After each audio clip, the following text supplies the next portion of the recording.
দেখুন, সেদিন ২০ আগস্ট বিভিন্ন সংগঠন ঐক্যবদ্ধভাবে যে ধর্মতলায় জমা হয়েছিল, সামথিং মানুষ, পুরো পাবলিকে তো বলা হয়নি, আজও তাই।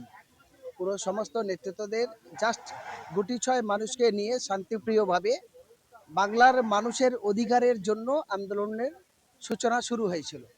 দুর্ভাগ্যের বিষয়, সেদিনকে পশ্চিমবঙ্গের সরকার তিনি তানার প্রশাসনকে দিয়ে জোর করে সেই গণতন্ত্রভাবে যে শান্তিপ্রিয়ভাবে যে আন্দোলন, সেই আন্দোলনটাকে ভেঙেছে।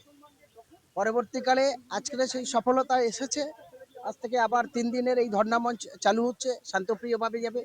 কারণ আমাদের ডিমান্ড যেটা আছে, দাবি যেটা আছে, সেই দাবিটা তো কোনো ব্যক্তি স্বার্থে নয় বা কোনো রাজনৈতিক স্বার্থ জড়িত করার জন্য নয়।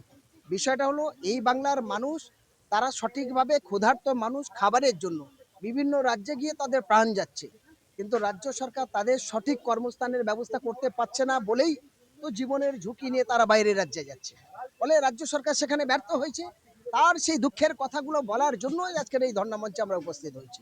আজকে ওয়াকফ, আমার বাপ ঠাকুরদা থেকে আমাদের পূর্বপুরুষেরা যারা আল্লাহর রস্তে মাদ্রাসা, মসজিদ, কবরস্থান, খানকা ইত্যাদি জমি দান করেছে, সেই ওয়াকফ সম্পত্তিকে বেদখল হয়ে যাচ্ছে।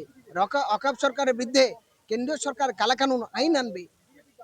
যে ওয়াকফ থেকে কোটি কোটি টাকা রোজগার করে রাজ্য সরকার বিভিন্ন জায়গায় দান সাদগা খুলে বসেছে, আর সেই ওয়াকফ নিয়ে দুর্নীতি বলে আমার থেকে বড় ছোট্ট কেউ হবে না। কারণ এই কথা বলার কারণটা হলো, তৃণমূলের একটা বড় অংশ এই ওয়াকফ কেলেঙ্কারির সঙ্গে যুক্ত। সেই যুক্তর কারণেই আমাদের এই প্রতিবাদ, ফলে আমাদের এই আন্দোলন চলতে থাকবে। আজ থেকে এটাই শুরু হয়েছে। দেখুন, মমতা ব্যানার্জি কলমে তো RSS এর মেম্বার, এবং মমতা ব্যানার্জি সত্যিকারই তো বিজেপির সঙ্গে ঘর সংসার করেছে, বিজেপির সেই মায়াকে ভুলতে পারছে না। ফলে আজকে RSS এর সংখ্যা পশ্চিমবঙ্গে বাড়ছে। RSS এর দ্বারা যা কিছু হচ্ছে প্রত্যেকটার সঙ্গে মমতা ব্যানার্জি যুক্ত হয়েছে। তার জন্য বিজেপি এবং RSS এর দালালি করে একই পথে চলছে। নরেন্দ্র মোদীরা তারা ধর্মীয় ইস্যু সামনে রেখে এবং রাম মন্দিরকে সামনে রেখে তারা রাজনীতি করছে। এরা জগন্নাথ মন্দিরের পর আবার মন্দির করার নাম করে সেই একই পথে চলছে। বলে আমরা এর ধিক্কার জানাই। বাংলার মানুষ ক্ষুধার্ত, বাংলার মানুষ খাবার পাচ্ছে না, বাংলার মানুষ কাজ পাচ্ছে না, বাংলার মানুষ প্রতিনিয়ত জীবন যাচ্ছে। সেই বাংলার শান্তি সমিতির জন্য আমরা ঐক্যবদ্ধ হয়ে বাংলার মানুষের জন্য এই অনশন শুরু হচ্ছে। আজকে পুলিশের সহযোগিতা এখনো পর্যন্ত আছে। পুলিশের কাজ হলো জনগণের ট্যাক্সের পয়সা পুলিশের মাইনে চলে, পুলিশের উচিত জনগণের পরিষেবা দেওয়া। যদি যে পুলিশরা করে না, তারা সাংবিধানিক সম্পর্কে বা তার খাকি দেশকে অপমান করে, এটা আমরা মনে করি সামাজিক মানুষ। ধর্ণা মঞ্চ আজকে থেকে চালু হচ্ছে এবং 1টা থেকে 6টা পর্যন্ত করে আমাদের এই ধর্ণা মঞ্চ চলবে। যারা আমাদের রাজ্যের বিভিন্ন প্রান্ত থেকে আমাদের এই কর্মসূচিকে সফল করার জন্য প্রাকৃতিক দুর্যোগ উপেক্ষা করে যারা এসছেন, উপস্থিত হয়েছেন, আমাদের বক্তব্য শুনছেন, আরও বক্তারা আছে তাদের বক্তব্য শুনবেন, তাদের প্রত্যেককে সংগ্রামী অভিনন্দন। এবং আমাদের এই মাইকের আওয়াজ যতদূর পর্যন্ত যাচ্ছে, প্রত্যেকের কাছে অনুরোধ করব আমাদের এই বক্তব্য আপনারা শুনবেন। এবং আমরা কনস্টিটিউশন প্রোটেকশন ফোরাম আপনাদের প্রত্যেকের কাছ থেকে এবং রাজ্যের সাধারণ মানুষের কাছ থেকে আমরা সমর্থনের জন্য আবেদন রাখলাম। আজকে হঠাৎ করে কনস্টিটিউশন প্রোটেকশন ফোরাম তৈরি করার প্রয়োজনীয়তা হয়ে পড়ল কেন, বা আজকে আমাদের এই ধর্ণা মঞ্চ করতে হলো কেন, এটা নিয়ে আমাদের পূর্ববর্তী বক্তারা বলে গেছেন। আজকে আমরা সারা দেশের মানুষ খুব কঠিন সন্ধিক্ষণের মধ্যে দাঁড়িয়ে আছি। একদিকে কেন্দ্রের বিজেপি সরকার, আর একদিকে আমাদের রাজ্যের তৃণমূলের সরকার।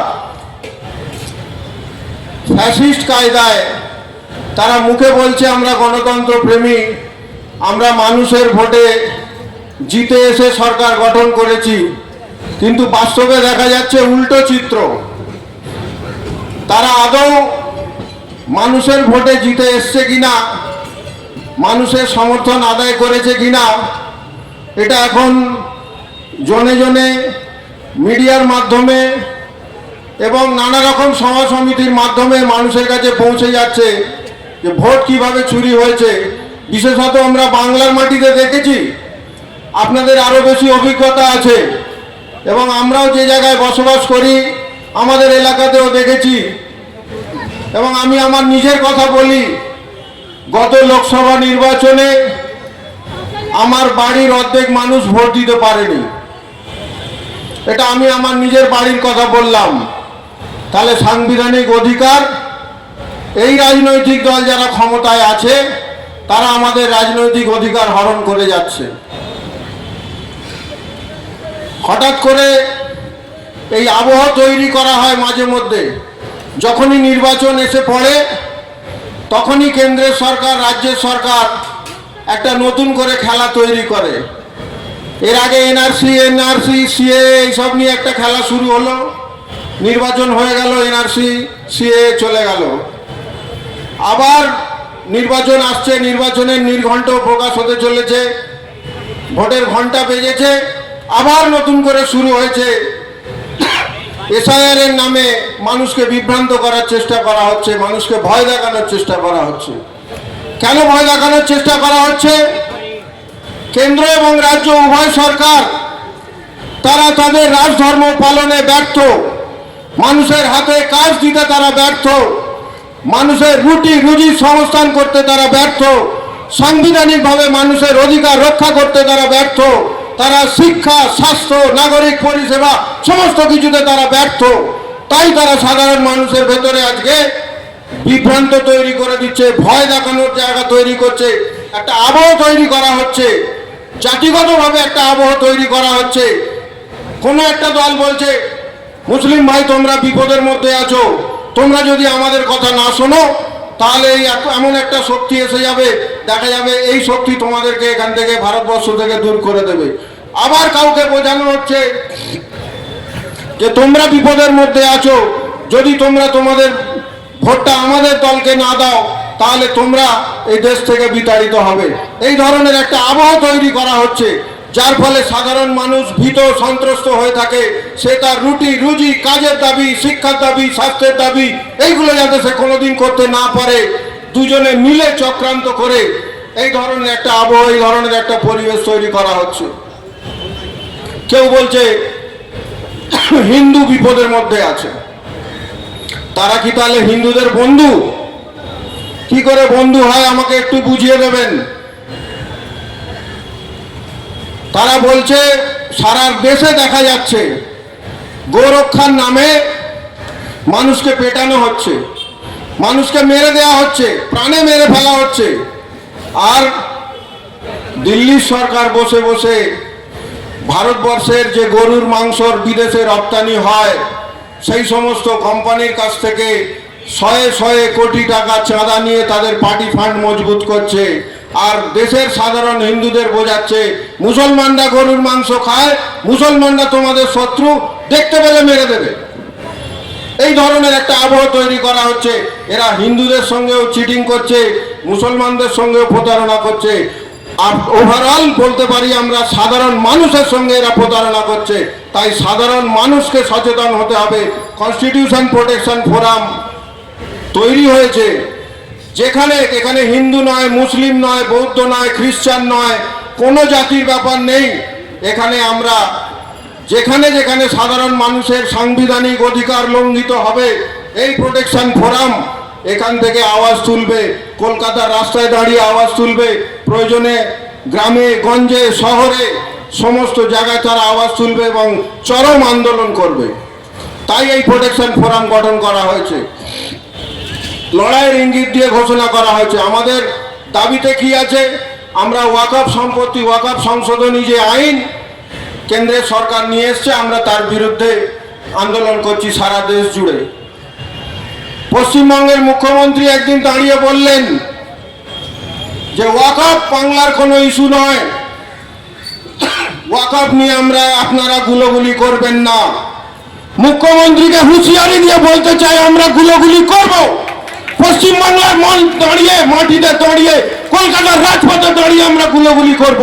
এটা আমাদের সাংবিধানিক অধিকার। আমাদের মসজিদ, আমাদের মাদ্রাসা, আমাদের খানকা, আমাদের কবরস্থান হাতছাড়া হয়ে যাবে। আপনি ওখান থেকে নিদান দিতে পারেন না, আপনার এই অধিকার নেই। আমরা মুসলমানরা রাস্তায় দাঁড়িয়ে আন্দোলন করব। আমরা এই অন্যায়ের বিরুদ্ধে প্রতিবাদ করব। আমরা আপনার এই অন্যায় কথা আমরা মানি না, আগামী দিনেও আমরা মানব না। আমরা ওয়াকফের বিরুদ্ধে আন্দোলন চালিয়ে যাব। আমরা ওবিসির বিরুদ্ধেও আন্দোলন করব। ওবিসি যে আপনার পলিসি, আপনার এই নোংরা পলিসির জন্য, নোংরা রাজনীতির জন্য আজকে আমাদের রাজ্যের মুসলিম ছেলেমেয়েরা উচ্চ শিক্ষায় ভর্তি হতে পারছেন না। তারা ভর্তি হতে গিয়ে তাদেরকে নানা রকমের সমস্যা ফেস করতে হচ্ছে। এমন আইনি জটিলতায় আপনি খিচুড়ি পাকিয়েছেন। মুখ্যমন্ত্রী সাবধান হয়ে যান। আপনি মুখে বলছেন আপনি সংখ্যালঘু দরদি, আপনি সংখ্যালঘুদের মসিহা হওয়ার চেষ্টা করছেন, আদতে আপনি আমাদের সঙ্গে প্রতারণা করছেন, জাতির সঙ্গে প্রতারণা করছেন, মুসলমানদের সঙ্গে প্রতারণা করছেন। আমরা আপনাকে ভোট দিয়ে পশ্চিমবাংলার মসনদে বসিয়েছি। আমরা কিন্তু আপনাকে মুসলমানদের মসিহা হওয়ার জন্য বসাইনি। আমরা আপনাকে রাষ্ট্রের উচ্চতম ক্ষমতায় বসিয়েছি। আপনি রাজধর্ম পালন করবেন, মানুষের অধিকার যাতে সুরক্ষিত হয়, মানুষের নাগরিক পরিষেবা থেকে শুরু করে শিক্ষা, স্বাস্থ্য সমস্ত বিষয়ে আপনি সেই দিকে নজর রাখবেন। আপনাকে আমরা বলিনি রেড রোডে হিজাব পরে এতে যেতে, ঈদের নামাজের মাঠে যেতে আমরা বলিনি, ওটা আপনার ডিউটি নয়। আপনাকে ইফতার করতে যেতে বলিনি, ওখানে খোদা হাফেজ ইনশাল্লাহ বলতে বলিনি আমরা, এটা আপনার ডিউটির মধ্যে পড়ে না। এই জাতির ছেলে মেয়েরা পড়াশোনা করে ভালো জায়গায় পৌঁছবে কি করে, সেই সুযোগ সুবিধা তৈরি করে দেবেন। আজকে রাজ্যের 8,000-এর বেশি প্রাইমারি স্কুল বন্ধ, আপনার ভ্রুক্ষেপ নেই। 26,000 শিক্ষক চাকরি চলে গেছে, আপনার ভ্রুক্ষেপ নেই। আপনি বাঙালির কথা বলেন, বাঙালি অস্মিতার কথা বলেন। আপনি ক্ষমতায় আসার পর থেকে পার্ক স্ট্রিট থেকে আরজিকর হয়ে সাউথ ক্যালকাটা ল কলেজ পর্যন্ত যে সমস্ত ধর্ষণ হয়েছে সবকটা বাঙালি। আজকে 26,000 ছেলে মেয়ে চাকরি হারা, সবকটা বাঙালি। কোথায় আপনি বাঙালি অস্মিতার কথা বলছেন? কিভাবে আপনি বাঙালির অস্মিতার কথা বলছেন? এই সমস্ত ছেলে মেয়েরা আপনার আমার ঘরের ছেলে মেয়ে। এরা আজকে যে দুর্ভোগের মধ্যে পড়ে আছে, যে সমস্যার মধ্যে আছে, সেখান থেকে আপনি এদেরকে রক্ষা করার চেষ্টা করুন। আপনাকে আমরা বলিনি পুজোর অনুদান বাড়িয়ে দিতে, আপনাকে বলিনি কোটি কোটি টাকা খরচ করে আপনি আবার রেড রোডে পুজোর কার্নিভাল করবেন। আপনি 11 কোটি টাকা দিয়ে ধামসা মাদল কিনে সেই সব বাজাবেন, মনোরঞ্জন করবেন। মনোরঞ্জন করার জন্য আপনাকে আমরা মুখ্যমন্ত্রী করিনি। আর আপনি এইখানে দাঁড়িয়ে দেশদ্রোহী দল, সাম্প্রদায়িক দল, বিজেপির সমস্ত নেতাকে আপনারা এখানে শেল্টার দিচ্ছেন। আমরা এখানে প্রোটেকশন ফোরামের পক্ষ থেকে আন্দোলন করতে গেলে পুলিশ আমাদের তুলে নিয়ে চলে যায়। আর রাষ্ট্রীয় স্বয়ংসেবক সংঘ RSS এর মোহন ভাগবত যদি কলকাতায় চলে আসে, তাহলে আপনি মনুমেন্টে জায়গা করে দিচ্ছেন তাকে এখানে প্রোগ্রাম করার জন্য, প্যারেড করার জন্য। এই বোঝাপড়া আমরা বুঝতে পেরেছি দিদি, আর খুব বেশি দিন নয়। আমরা কিন্তু জাগতে শুরু করেছি, আর খুব বেশি দিন নয়। আপনাকে নবান্নের 14 তলা থেকে আমরা নামিয়ে দম নেব, এটা আমরা কথা দিয়ে গেলাম। আর যেখানে সাংবিধানিক অধিকার লঙ্ঘিত হবে, প্রোটেকশন ফোরাম সেখানে সবার জন্য দাঁড়িয়ে, রাস্তায় দাঁড়িয়ে লড়াই করবে। ঝড় জল বৃষ্টি পুলিশের গুলি উপেক্ষা করে এ লড়াই চলতে থাকবে।